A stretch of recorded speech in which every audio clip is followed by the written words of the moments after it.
So a long, long time ago, back in the days when making wishes was still effective, it was kind of like the ancient Amazon. You know, when you order something on Amazon and it comes through the post, it was kind of like that, but a lot more supernatural. There lived three princesses, and the youngest of these princesses was the most beautiful girl in all the land. So beautiful that the sun, even when the sun shone upon her face, it became jealous.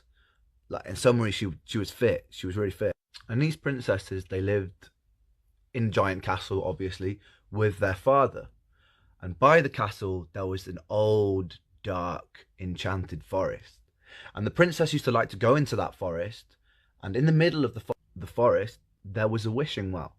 And the princess had a favourite toy, which was like a golden, gleaming ball, a little bit like the snitch in Harry Potter. And she used to like to sit on the edge of the wishing well and throw the ball up in the air and catch it. Like everybody knows what's going to happen next. She's sitting throwing the ball by the well, the giant well. Not a clever princess. Beautiful, not so clever. And so she throws the ball into the air, grabs out to catch it, but not the most dexterous princess. The ball plummets into the deep, dark depths of the well, and she sobs and she cries. She cries so much that even the howling wind feels pity for her. And then, after crying for 48 hours by the well with no food or water, she hears a little voice. "Why are you crying so much?" She looks down. "I'm trying to watch fucking Love Island, and all I can hear is you're crying. It's doing my head in." She looks down, and there is a little tiny, slimy frog. "Oh," the princess says. "Hello, tiny water splasher. I'm crying because I lost my ball, my precious ball, down this big, deep, dark well." And the frog goes, "I can help you." And she goes, You would help me?" He says, "Yeah, if you shut up." And she says, "If you help me, I would give you the crown upon my head. I would give you the shoes upon my feet. Whatever it is, just name it." The frog looks at her and goes, "Anything? Anything?" She's a little bit creeped out, but I mean, she's a princess. She's probably got daddy issues, and is spoiled all the time. So she's just like, "Whatever you want, just get me my ball." So the frog, who could have asked for anything in the world, says, "I just want a companion to sit with you at your table, to eat with you, and to sleep with you in your bed. All I wish is companionship." So she's like, "Fuck it, brill, mate, get me my ball, we can be mates." The frog swims down, brings up the ball, gives it to her. She's happy, she goes home, doesn't really think much of it, goes to bed with the ball. So the next day, her and her sisters and the king are all sat in the great hall, eating falafels and fajitas. And she hears a little tiny knock on the door, and the king goes, "Daughter, go and answer the door, because I am the king and I don't do things for myself." I mean, you know who it is, don't you? She opens the door, and there's the slimy little frog dude, just like, "Yo, what up? I'm here. I'm here to have a good time." And she slams the door, not expecting him to turn up, her heart pounding. And the king goes, "Who is that?" And he said, she explains the story from the day before. And the king goes, "If you made a promise to that frog, you gonna goddamn keep it, girl. You let him in." So she lets him in. He hops up to the table, but you know, he's a tiny frog, he can't reach. So he reaches up and goes, "Pick me up," to the princess. And she goes, I'm not gonna pick me up." And the king says, you better pick her up, girl." So she lifts him up reluctantly by his little slimy hands and places him next to her. Like, at this point, she feels sick watching him eat. Like, but he dribble. I don't know if you've seen frogs eat, but it's not nice. Like, she can't even finish her fourth fajita, and normally she has six. Her food was ruined. So after food, the sun sets and it's time for bed, and she goes, "I've had enough of this. I'm going to my living quarters." And the frog looks at her and goes, "The promise?" And the king goes, the promise girl. He's a very moral king. He's a Camp Californian king, but he's a very moral Camp Californian king. So she takes the frog by his little foot up to her bedroom and places him on the floor. It's like, I'm going to sleep now. And he looks at her and goes, put me in your bed. And she goes, but you just sleep there. It's like, that wasn't the deal. And so reluctantly, she puts him on the pillow, on the bed. And she makes a little barrier with pillows in between them. And she's just like, right, it's time to sleep. And he goes, no. She goes, what? No, I want my bedtime kiss. This actually triggers the princess. She gets fucking pissed. She's not going to stand for that shit. So she grabs the frog and she throws him as hard as she can with all the force of 1,000 tractors against the wall. And no sooner but the second that he strikes the wall does he turn from a frog into the most beautiful prince, chiseled cheekbones that could cut through steel, but lifeless and limp upon the ground. For fuck's sake, says the princess. I mean, like, she's been looking for the perfect guy on Tinder for months. She's gone on really bad dates. Like, you girls know how it is out there. It's hard to find a decent man, and she is pissed. And also, her dad was going to be mad. Like, her dad was going to be super, super mad. So she had to make it look like he committed suicide. Like it wasn't her fault that he'd croaked it. Like it wasn't her fault that he'd hopped onto the other side. Like other puns. She'd seen this episode of Breaking Bad where they melt a body using hydrochloric acid, which hadn't been invented yet. But in those days, there were laundry chutes that went into the bottom of the scullery in the castle. So she was like, I'm gonna dispose of the prince through the laundry chute. So she took the body by the toes and threw it into the laundry. And no one actually found out. And it's really quite difficult to draw any kind of meaning or any kind of morals from this story at all.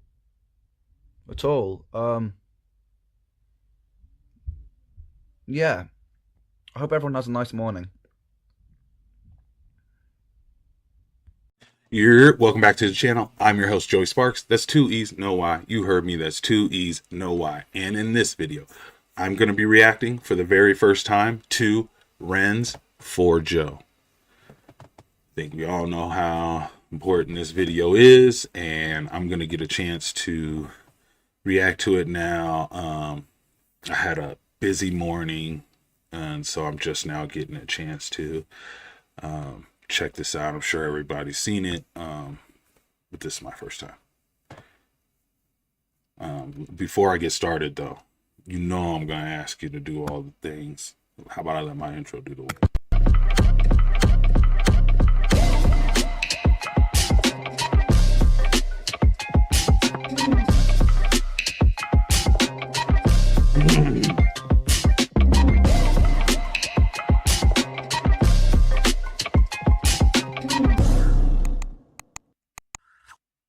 All right, let's do this. Let's get this down. Let's get this up. So I'll mess this up. This seems, what, 4 minutes and 50 seconds? I don't know if I'm ready, but let's figure out. You ready? Like I'm ready. Please do me a favor. If you enjoy the content, like, comment, subscribe. Make sure to tell a friend. If they like reacting content, I might be someone that might be interested in. But enough about all that.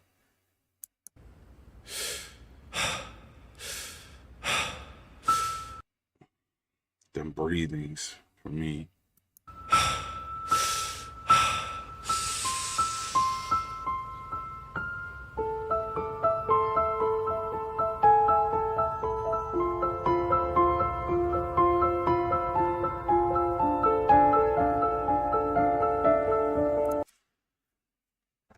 Before the emote inevitably begins, Sam. This is said filmed by Sam, correct? Sandpaper. Y'all see it? Beautiful. Folks, there's something called the rule of thirds in cinematography, photography. And so what you want to do is you want to take the frame and split it into 3 pieces, and then or into 9 pieces, all equal parts, right? And so, you know, you got to figure you got to have one of the lines right here, right here. The other line's got to be down here off the keyboard. Like right now, this is perfectly framed. It looks so good. It's not blown out anywhere. We can still see that these are little lights that were shoved into a bottle. Look at these lights. Are any of these blown out? No. We get to see so much detail of the background of the city. You know I'm going to ask what you shot this on, because that's some serious dynamic range. Okay, guys, I'm sorry. Director and me.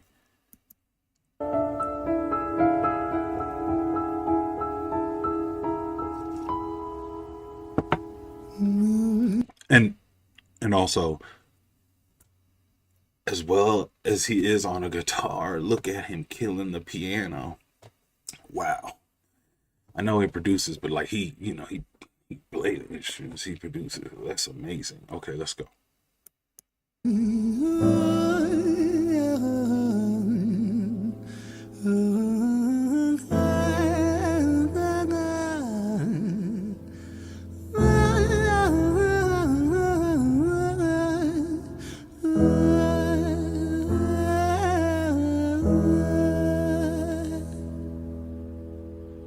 It's hard to take off from the ground when your wings are cut. Your stomach burns when you're drinking from an empty cup. You know the entire ocean came from my tear ducts. I see the world through Fibonacci sequences and double Dutch. I guess there's some that's born lucky, there's some that's not. I tried to cut away my bitterness, hatchet job. I locked my youth inside the trunk, inside a pickup truck, then dumped that whole thing over that same bridge the night you jumped. I think about that sometimes, vividly. What it felt like to look down and see tranquility. One sudden movement in a world of possibility. Only one movement to expose our fragility. I fucking miss you, and I miss myself. I miss thinking we were indestructible as hell. I miss chilling by the pier cave and kicking back with Callum, Hugo, Great Justin, frame. Sega, Stevie, and the fuck. Once again, great framing. Started like right here. I miss thinking we were indestructible as hell. I miss chilling by the pier cave and kicking back with Callum, Hugo, Justin, Sega, Stevie, and the fucking lads. I miss missing that. I numb myself to close the gap. I never even call them up. Distance is my plaster cast. You hear that in his voice? Now, I only listen to the song in the car. I haven't watched the video again because... yeah. To tell the truth, the day you jumped, my childhood jumped too. But I still can't find the angle. All I find is missing you, man, I miss you. With all my rhymes, I picture running 5 minutes quicker, I'm right on time. I picture pulling you back over the edge and crying, and holding you, my brother, and telling you that it's fine, not the way that it worked. I was late like a jerk. There's not a day where I can find a way to break from the hurt. Your body missing, so we never got to wave to the hearse. I hope you're listening. I love you, man. I miss you, absurd. Fuck.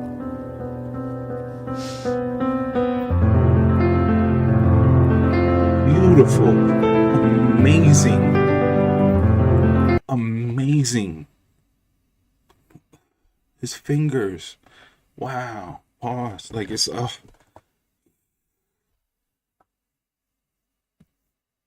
in such an emotional state about such an emotional topic. It's like boom.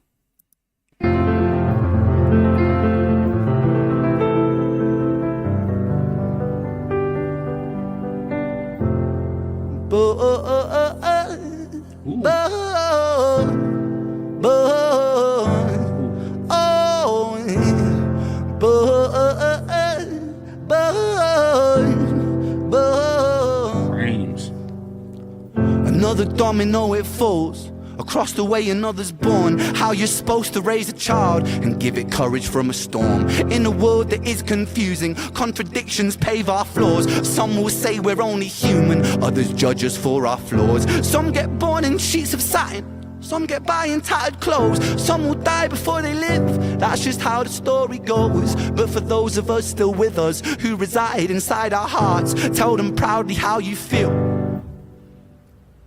And for those of us who aren't, freckled angels stand strong, freckled angels live on, freckled angels climb higher, freckled angels still inspire, freckled angels won't forget you, teach me to live my life better. 13 years and still I miss you, now my wings are missing feather. Otherwise I'd come and join you, but for now I'm here on earth. 13 years I'm missing you, and now my wings are missing feathers.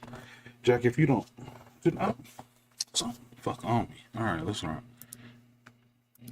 Otherwise I'd come and join you, but for now I'm here on earth, stuck inside this mortal body, but for everything it's worth. Made me braver, made me wiser, made me stronger, made me true, made me face the world with courage, and that's all because of you.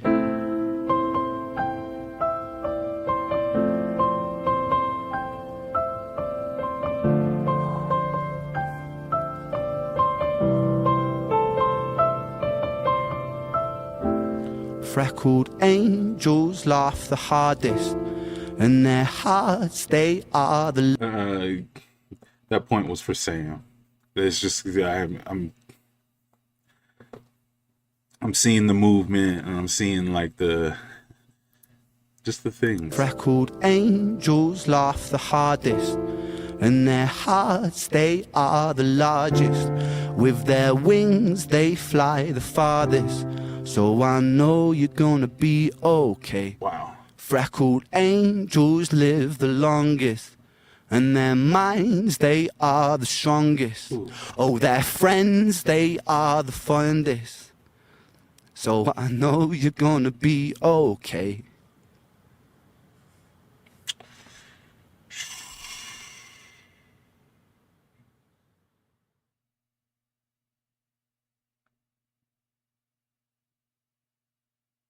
Hey friends, today I'm going to...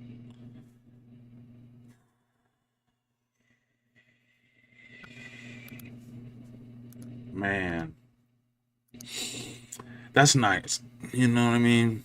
Like, it's exactly what I think Joe deserves, is that type of amazing tribute. Like, it's such realness for emotions. Like, I don't know, it's just like, yo, like, I'm dealing with this, and you know, like, I don't know how to get over it, but to talk about it or put it in my music, and it's masterful, right? Like, it's amazing. And then like me getting thrust into this, you know, reaction world, and Ren kind of like being my, you know, thing that I measure everything by. It sucks that he has to go through this, right? But on the other end,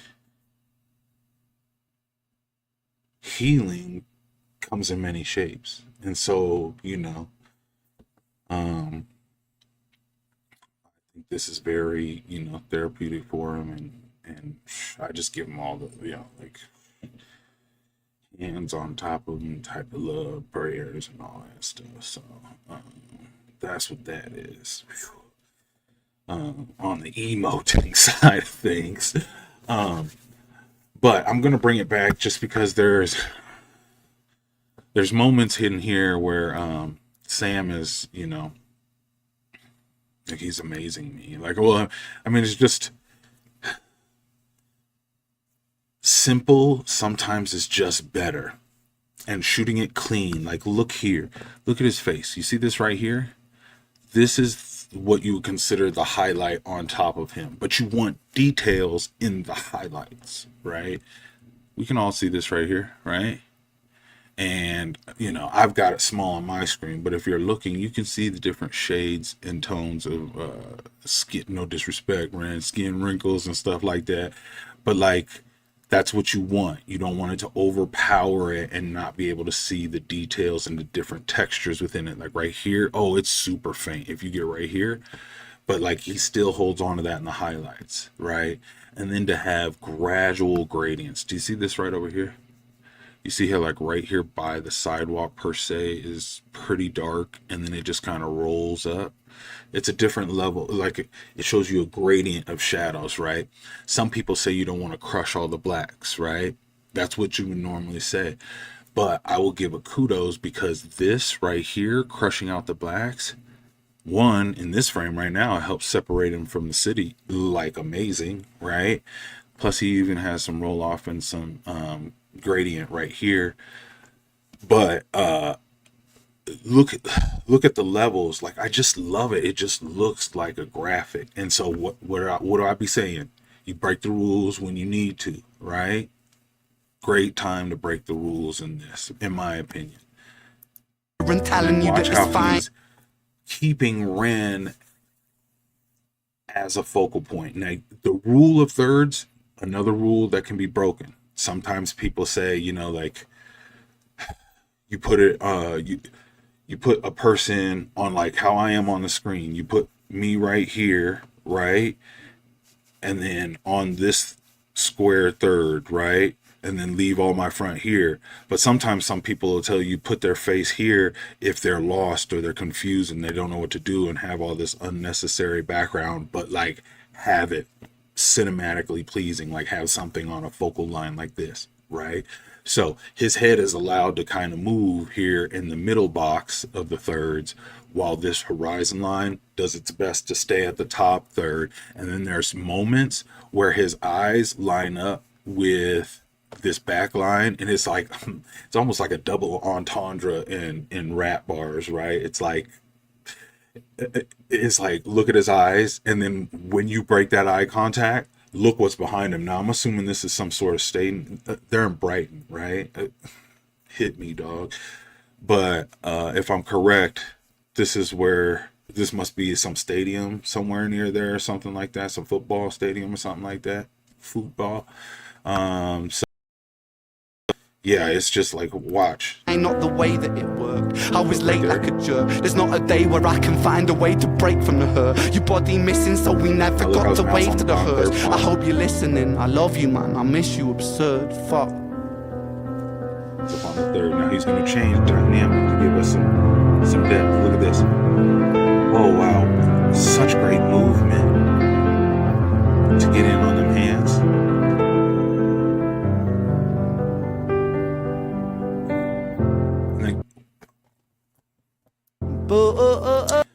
Look at this. Separation.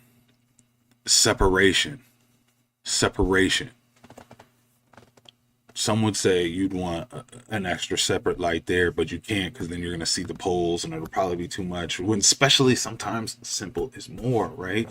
And just not blowing things out. Look at this gradient on his face and off of his nose from the highlights right here. None of that stuff is blown out. And that's key. You expose for the highlights, and he did just that. So if y'all want to give Sam props today, say way to expose for his facial highlights, and he's gonna love you today. Tell him I sent you. All right, y'all, I appreciate y'all stopping by. Once again, if you're new to the channel and you joined in it, just consider hitting subscribe. I'm a videographer, especially specializing in music videos, and I do reactions from my point of view, reviews from my point of view, and I also do unboxings, t-shirts and shoes. So if you're into that sort of thing, I suggest hitting subscribe. And other than that, you return subscribees who are rewatching my videos as I repost them. Thank you. I appreciate you. We'll catch you on the next one. Peace. I can't sleep.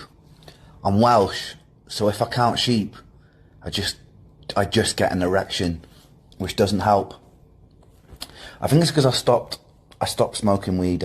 I'm in Canada, where weed is legal. And obviously because I'm so concerned about the law, it's the only circumstances that I ever would do such a thing.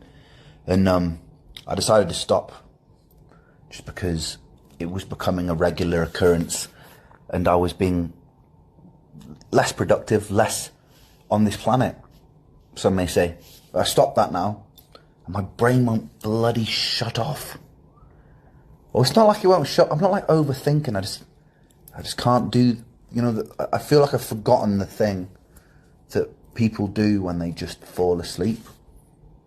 Because I'm just a little all I know about it is that it's written from the perspective of him losing someone to suicide. Already, this sounds so much different than the other Ren songs that I'm listening to and or that I've reacted to, and I love it. Never really felt like the right time. Suicide, suicide, suicide. I'm so fucking lonely beneath this. Narcissistic, can't keep a secret. Miscount sheep, I can't sleep, a misfit. Some say trouble, but some say sadistic. Bruises my brother, one time or the other. My skin felt counterfeit, silicone rubber. Bruises my sister, skin pop the blister. Dig deep, resist the feeling when it hits you. Oh, I, oh, I, oh, I. Falling through the cracks of the night sky. A light goes out on the other side. Suicide, suicide, suicide. Oh, I, oh, I, oh, I. Treading on the tracks in the night time. It never really felt like the right time. Suicide, suicide, suicide. Okay, I have to say already, there are so many songs that talk around suicide that will not say the word suicide. So the fact that he's actually saying it, and not just saying it, but saying it over and over and over again is really powerful because it goes towards destigmatization of the word, and what we can't talk about or refuse to talk about in actual terms actually makes people feel more isolated and more alone. So even just the act of him saying suicide and this song being called suicide, instead of talking around it or talking about it in other words that aren't specifically as clear, is really interesting. And yeah, I think it's really important. Okay, let's keep going.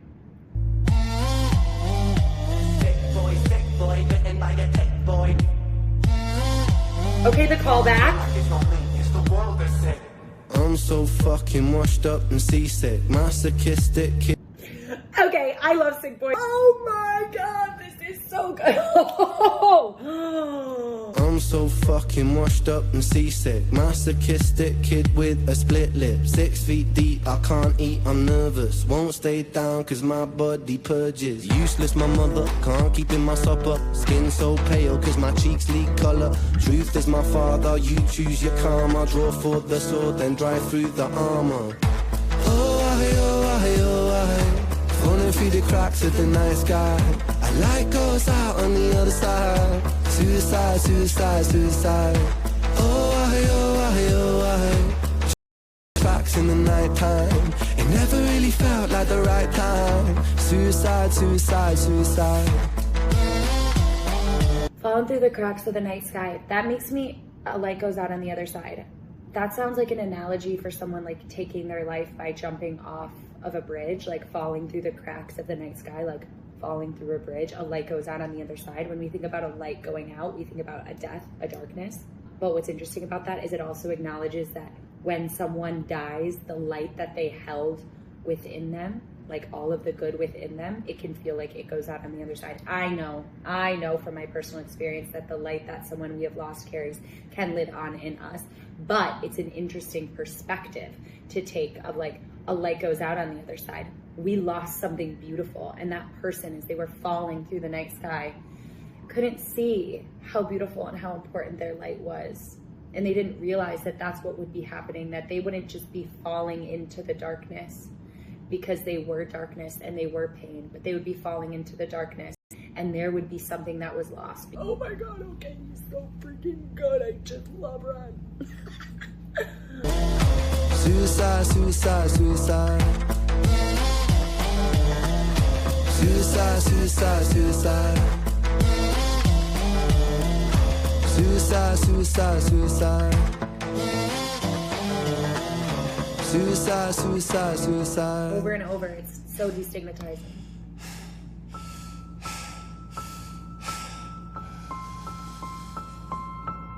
It's hard to take off from the ground when your wings are cut. Your stomach burns when you're drinking from an empty cup. You know the entire ocean came from my tear ducts. I see the world through Fibonacci sequences and double Dutch. I guess there's some that's born lucky, there's some that's not. I tried to cut away my bitterness, hatchet job. I locked my youth inside a trunk, inside a pickup truck, then dumped the whole thing over that same bridge the night you jumped. I think about that sometimes, vividly. What it felt like to look down and see tranquility. One sudden movement in a world of possibility. Only one movement to expose our fragility. I fucking miss you, and I miss myself. I miss thinking we were indestructible as well. I miss chilling by the pier cave and kicking back with Callum, Hugo, Sega, Justin, Stevie and the fucking lads. I miss missing that. I numb myself to close the gap. I never even call them up. The distance is my plastic ass. The truth is that the day you jumped, my childhood jumped too. But I still can't find the anger. All I find is missing you, man. I miss you. With all my rhymes, I picture running 5 minutes quicker, I'm right on time. I picture pulling you back over the edge and then we're crying, and holding you, my brother, and telling you that it's fine. Not the way that it worked, cause I was late like a jerk. There's not a day where I could find a way to break from the hurt. Your body missing, so we never got to wave to the hers. I hope you're listening, I love you, man, I miss you absurd. Fuck.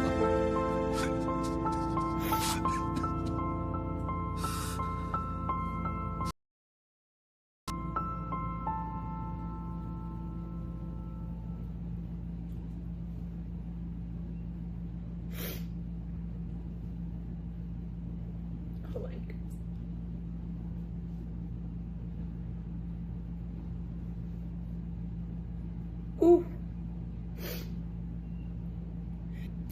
If you don't know, a big part of my story is I lost one of my best friends to suicide. It's why I work at Heart Support. It's why I became a therapist.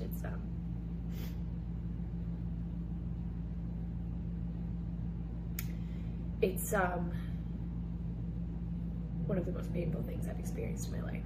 From the ground when your wings are cut, your stomach burns when you're drinking from an empty cup. You know the entire ocean came from my tear ducts. I see the world through Fibonacci sequences and double dutch. I guess there's some that's born lucky, there's some that's not. I tried to cut away my bitterness, hatchet job. I locked my youth inside a trunk, inside a pickup truck, then dumped the whole thing over that same bridge the night you jumped. I think about that sometimes, vividly, what it felt like to look down and see tranquility. One sudden movement in a world of possibility, only one movement to expose our fragility. I fucking miss you, and I miss myself. I miss thinking we were indestructible as well. I miss chilling by the pier cave and kicking back with Callum, Hugo, Sega, Justin, Stevie and the fucking lads. I miss missing that. I numb myself to close the gap. I never even call them up. The distance is my plastic ass. The truth is that the day you jumped, my childhood jumped too. But I still can't find the anger. All I find is missing you, man. I miss you.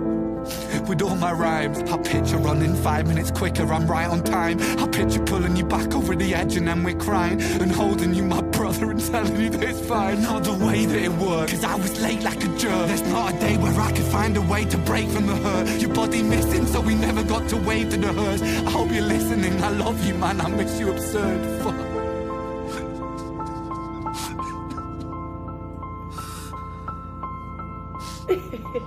I wanted to take you guys through why this end is so powerful. I just don't even have the words. I've never listened to a song that describes my experience losing someone to suicide as powerfully as this outro does. It is a gift to even be able to know that there is someone else who feels the way that you do. I think that suicide is not talked about enough, and that's why it's powerful that he's saying suicide, suicide, suicide over again. But often, once the person is lost, there's this additional, no one knows how to talk about it feeling. No one knows how to support you through it. No one knows how to acknowledge all of the guilt that you feel, like he's talking about. That's not the way I worked, because I was late like a jerk. There's not a day where I could find a way to break from the hurt. The feeling of guilt of not being there, right? A feeling like you could have done something different. You could have changed the situation. Also the way that when you lose someone to suicide, what is taken is not just their life, but your innocence. Oh God. Only one movement to expose our fragility. I miss thinking that we were indestructible as well. I miss chilling by the pier cave and kicking back. Especially when you lose someone so young, when it's really when you lose someone so young, it makes you, it forces you in the most shocking way possible to deal with mortality, to deal with death, to deal with pain. It's for me, I lost Will when I was a freshman in college, and I was lucky that I had not lost a lot of other people in my life at that time. That was the first real big painful loss that I had experienced. And it was like the most intense way to experience that ever. Because there wasn't just grief, and there isn't just grief.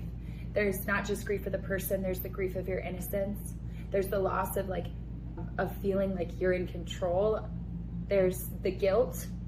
There's the way that when you think back on those memories of your experience with this person, they're all now have this little tinge of sadness.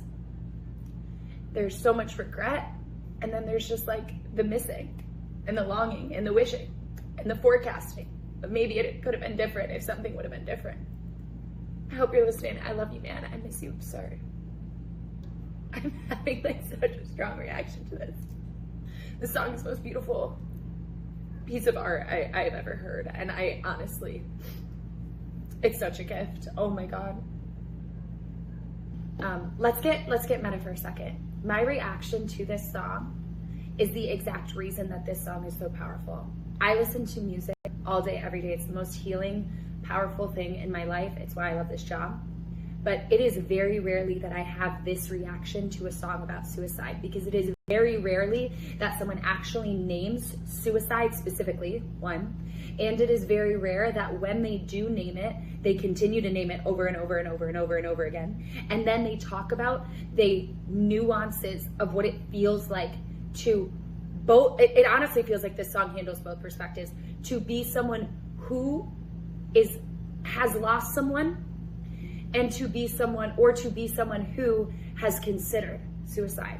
And in many times, those two people are the same. I know for me, I don't know Ren's story as much as I would like to, but I know that he's experienced a lot of depression and anxiety, misdiagnosis with Lyme's disease, things like that. But I know for me that losing my friend was both a catalyst for and something that happened around the same time of my own suicidality.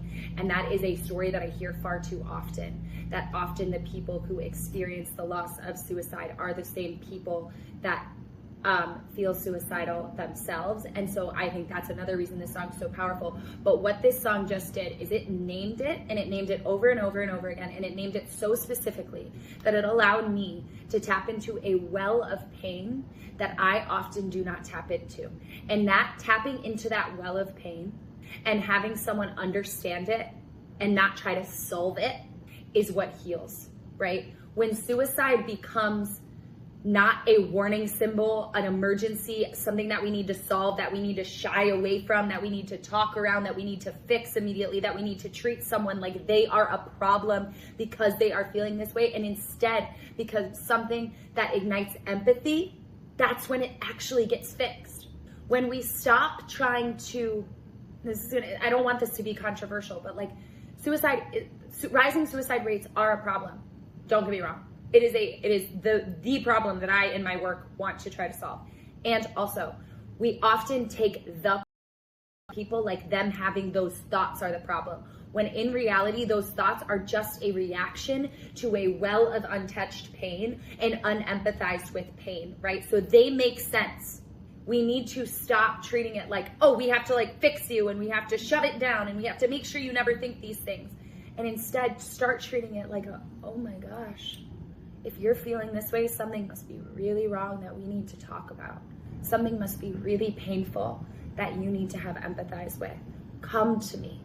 I know when one of my clients is struggling and they start to talk about pain in a way that feels alarming to me, I know it is my responsibility to ask, because my asking, are you feeling suicidal, as an invitation for them to touch pain and to process and to speak pain that they feel like is too taboo, or they feel like people might look at them funny for sharing, or they feel like they don't even know how to talk about. So I know that I have to ask. And so this song is an invitation to talk about the parts of your pain that feel too big to process, the parts that you shove down. And for me, a lot of that for a long time has been losing my friend. For you, it might be the thoughts you have yourself. It might be losing someone else. But I invite you to talk about it. If you're struggling, with suicidal thoughts, or you have lost someone to suicide and you want support, share in the comments by tagging at Heart Support and we will encourage you.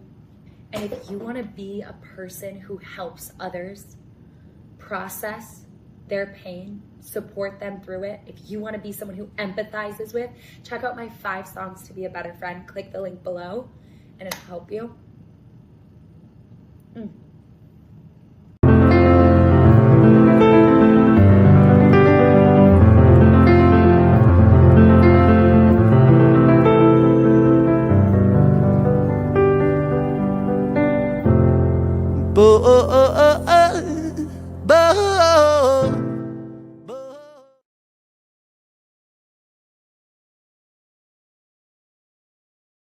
Welcome to Minds Behind the Song.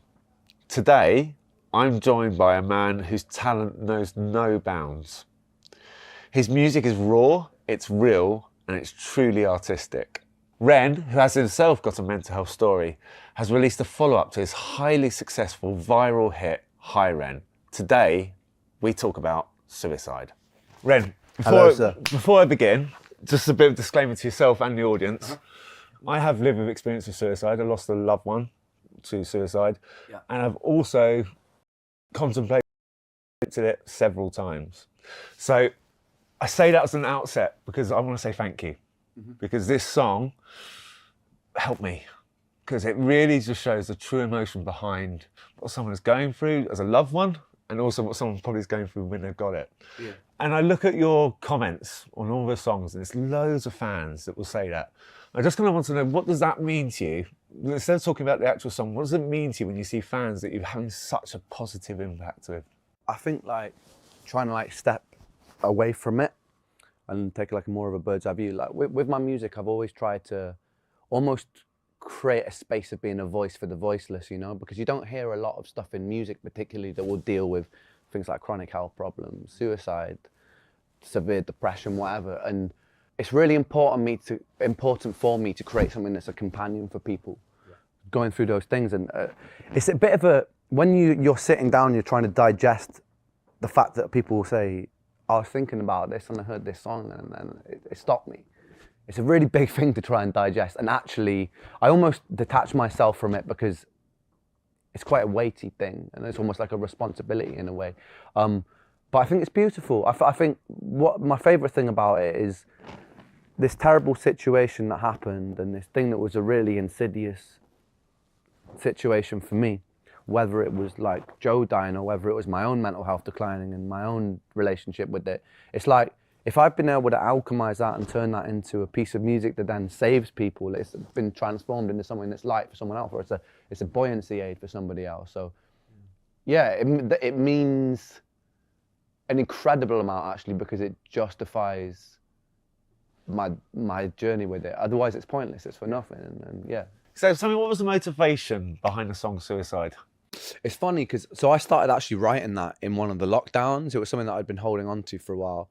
And it was just, initially, it was meant to start about my own journey with my mental health problem. So the first half of the song is like, it's got this kind of catchy beat, but the lyrics are a little bit more heavy to kind of counterbalance that, make a bit of a juxtaposition out of it. But initially that was the song, and I finished it and I had this song, and then I had a release date, and it was coming up, it was about 4 weeks before it was about to come out. And I was just like, something about it just feels incomplete. Like, I don't know what it was, but I was just like, and because it was quite short, it was like 2.5 minutes. I was like, all these like longer songs coming out. I was almost like, I wonder if people would be disappointed about it. So I sat with that feeling for a while, and I was like, well, if I'm feeling apprehensive about the release, I'll just change it, right?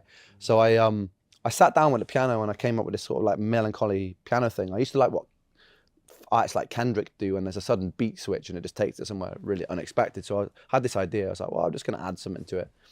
And initially, like, it wasn't meant to go the way that it did. It was just going to still be about me. And I had this line like, it's hard to take off from the ground when your wings are cut, your stomach burns when you drink from an empty cup. I had these 2 lines. And then it just kind of like, it came out almost unintentionally about Joe. And it turned into something that I hadn't really addressed in almost like a decade of thinking about it. Because I thought I dealt with it. I thought that I processed it. I thought, but evidently there was still a bit of an untapped reservoir of stuff there. And as soon as I started talking about it, I think it's because there were things that I hadn't thought about in the perspective of it. And the first second it came around was when I wrote down that line that I locked my youth inside a trunk inside a pickup truck, then dumped it off the same bridge the night you jumped. And I thought about it, and it was like, it was actually really accurate that it almost felt like I lost my innocence and my youth when Joe died, because before that, it felt like I was living this impenetrable bubble where you hear about death, but it never penetrates your sphere of existence. So it's like, it's something that happens to people, but it's almost like a myth, right? And then suddenly someone you're talking to every day and has shared all these life experiences with you, and you know, share all these things with, just like, damn. And it made me grow up very quickly. Yeah, and there's a line in it, I'm going to butcher the line, you'll probably be able to do it much better, where you talk about the hearse, and a lot of the suicide, and a lot of people who have these things don't have that opportunity to go to a gravestone, say goodbye. Same for me. So I go to a bench in a park. Yeah. Is this song for you your kind of gravestone in a way, in the sense of like you can listen to it and remember about Joe? Well, I like to do things in tribute, whether it's my gravestone, I'm not sure, but it's definitely true what you say, because like last year my nan passed, but we knew it was happening. We had time to like talk to her, and it was beautiful. And she passed. We'd had that time to like process it together. Whereas Joe died, no one expected it, so there wasn't ever a point of like, oh, this is happening. Yeah. Goodbye. It was just like, yeah, gone. Yeah, whether or not it's gravestone, I'm not sure. Yeah, so basically throughout the song, in that song, throughout all your music, in High Ren, it's your transition to spoken word at the end. And the spoken word is so powerful. In High Ren, it was so lovely what you said. And then in Suicide, the raw emotion in your voice when you do the spoken word part of Suicide it gets to a lot of people, and it's beautiful. Is this something you wanted to do throughout your songs, that you just want to kind of sing the song and then kind of bring the spoken word bit in to kind of give it more context? Sometimes it's not really like an intentional thing. It's just what feels right at the time. And for that, it did feel right at the time.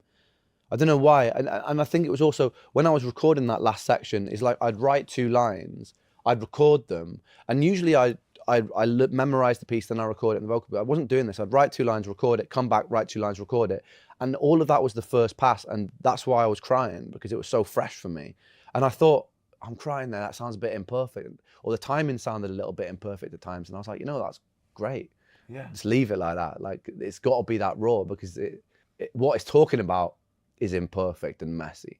So like, why am I trying to like perfect this? So I just left it what it was, and I left it with me bawling my eyes out on it. And I actually think it's better that way. It was more true to what it was talking about. It is beautiful and genuine. So so I think the process of writing the songs, was it a positive experience as a general for you to write this song? You touched on it previously, but in terms of addressing the situation, addressing suicide, and because obviously... Yeah, I think it's always positive. No matter whether it's a song that's like heavy like this one or lighthearted, I think it's always, I always feel a little bit lighter after it. It's because of alchemy, because of what I was talking about before. But yeah, it was incredibly positive, I think, to have it out there. And I always like to feel like I'm honouring somebody who think deserves to be honoured. Yeah. Yeah. Obviously, within the song, it's very raw and it's kind of very powerful. It must be very hard for you to kind of think about what the listeners will think about it when you're writing the song, because you're in that moment in the song, I suppose. Yeah. But as soon as you finish a song, does the thought of the listeners come in mind, or do you kind of think to yourself, funny enough, never for me I've never really thought about it very much. Like, I think about it the most when I'm showing a friend and I see their reaction. But I feel like, for me, when I process of creating something, the second I'm thinking about the intent of it, I feel like it's almost been spoiled, because I want it to be like a true expression of me, regardless of if it's going to be a catchy hook or if it's someone's going to like or dislike this or that. I feel like, for me, like the second I start thinking of its objective, I'm missing the point of it being an expression of, like, a pure expression of what it is. Yeah. So responses from the song Suicide that you had, I saw a lovely thing where you actually took it to Joe's parents, didn't you? I saw a lovely thing.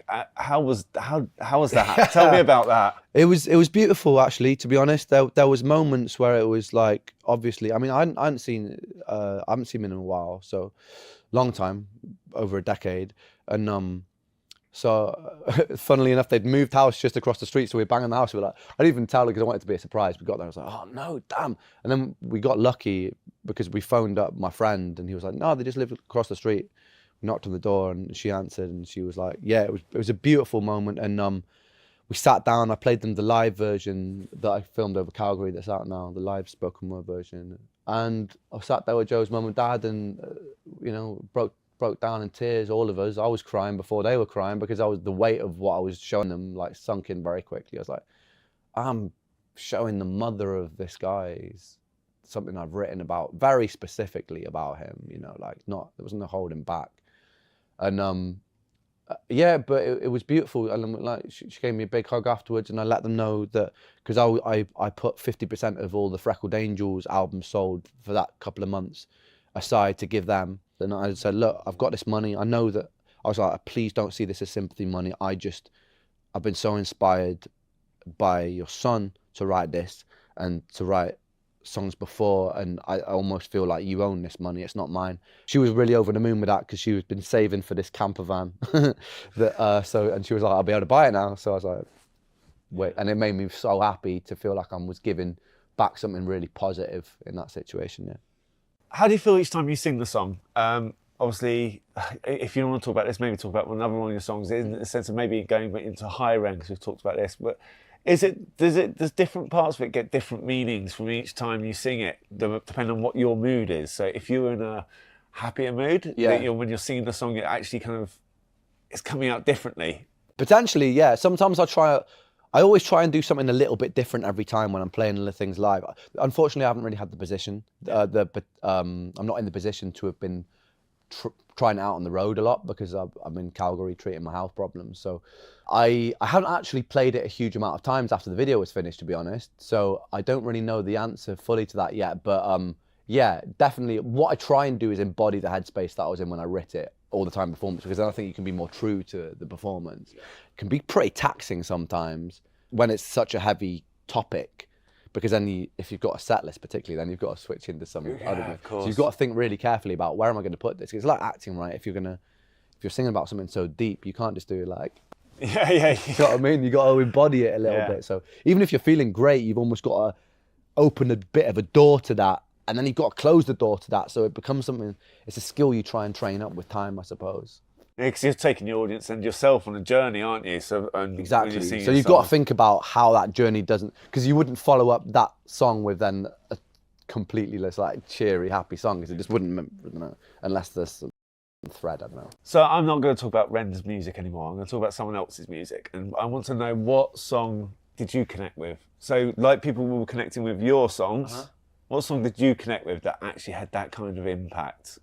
Interesting. Oh, it's all sorts of stuff. Well, music's been my therapy, mate, for so long. There's one song particularly, and it hasn't got words. There's a song called Before the Beginning by John Frusciante, which was a take on Maggot Brain by Funkadelic. And it's just like 7 minutes of this guitar solo. Yeah. But it's like, sometimes I think like unspoken things can say more than words can. And like, it's just like this beautiful, beautiful solo, incredible progression of emotions. And so many times I used to just listen to that and zone out. The first time I heard it, I cried because I thought it was so beautiful. But yeah, that's probably one that I would say has helped me a lot. Brilliant. If you put your music on shuffle and hand it to a random person, what would their 3 words be to describe your music taste? Okay, I'd say diverse, eclectic, and refined. Nice. Yeah. We know music can positively impact someone's mental health. Can you share an experience of when music has helped your mental health? You kind of touched on it just there. All the time. Yeah. Whether it be writing and turning bad situations into positive ones, whether it be listening for escapism, whether it just be like walking down the street, you're feeling glum and you put on a happy song, and then all of a sudden like that cloudy day becomes sunny. I think it's incredibly powerful. For me, it's the closest thing to religion that I have. It's the closest thing to God that I know. I love music, yeah.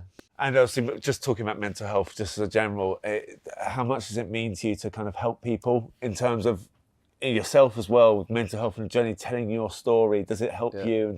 And do you enjoy actually talking about mental health and helping others? Yeah, I think it's really important. I think that, like I was saying before, it's foundational. So like the way, if we look after our mental health as a collective, then our societies function much healthier. Because if it's from places of disease that we make decisions that I think that are not beneficial for the function of our society. So for me to be able to be vocal about that and try and help in what way I can through my music or through just talking about it, I think it's incredibly vital, not just for me, but for the survival of our species. Yeah. So I'm going to wrap up now. I just wanted to say, again, reiterate my thanks. As someone that's got live with experience and talking on behalf of lots of people that have listened to your music that I know have lived with experience, I've heard on numerous occasions how much your work is helping people with mental health. And the way you might not want to see it when you're looking at the comments, you need to hear it, because keep on that journey, because you are literally making a difference to so many people's lives. I appreciate that, man. Thank you. Nice to meet you, man. Yes, likewise, man. Likewise.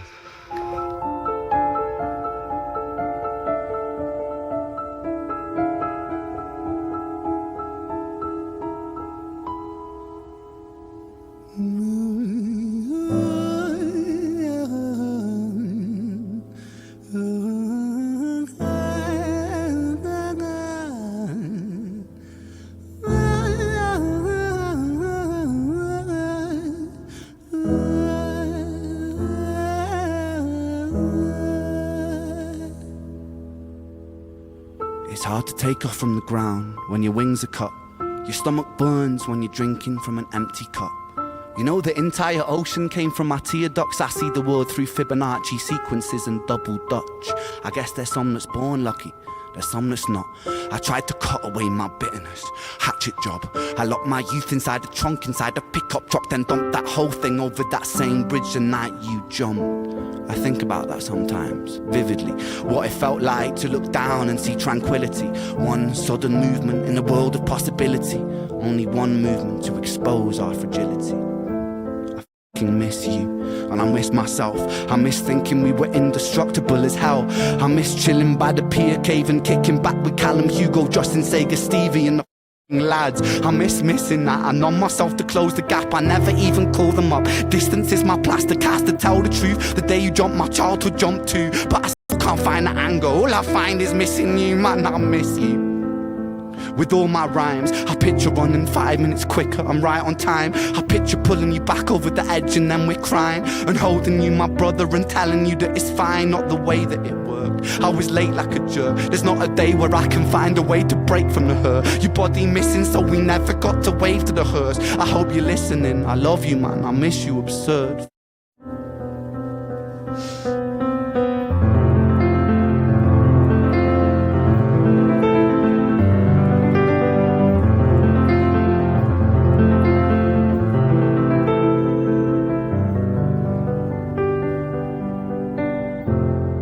But